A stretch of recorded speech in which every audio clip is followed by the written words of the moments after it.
Bienvenidas y bienvenidos a nuestro canal de leches vegetales y de recetas que hacemos también con el bagazo o pulpa de las leches vegetales. Hoy les traemos esta receta de tahini para preparar con el bagazo o la pulpa de la leche de semillas de ajonjolí o sésamo. Bueno, entonces vamos a usar para base lo que es el resultado de la leche que hemos preparado, que podrán encontrar también en nuestro canal, donde usamos 150 gramos de semillas de sésamo o ajonjolí, el cual vamos a secar y vamos a colocar entonces en un bol o en un vaso mezclador, también junto con aceite de oliva, la cantidad necesaria para que podamos ir logrando esta pasta.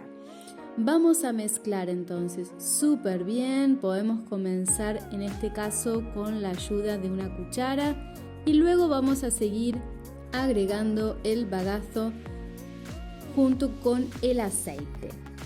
El objetivo entonces es formar esta pasta de sésamo o tahini, conocido también con ese nombre, que usamos para muchísimas recetas. Entonces, ahora por ejemplo vamos a proceder a mezclarlo.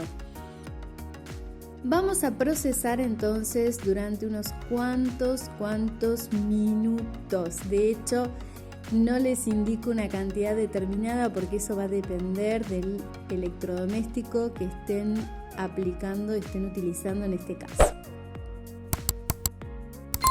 Vamos como recomendación, por ejemplo, cada vez que vamos mezclando podemos ir incorporando más aceite de oliva y luego seguir así mezclando y procesando hasta que logremos la textura que deseamos de nuestro tahini, que luego verán en este canal otra receta porque con esta tahini vamos a preparar un delicioso hummus. Bueno, tenemos entonces un envase de vidrio, preferentemente esterilizado previamente, al cual vamos a colocar ya nuestra mezcla.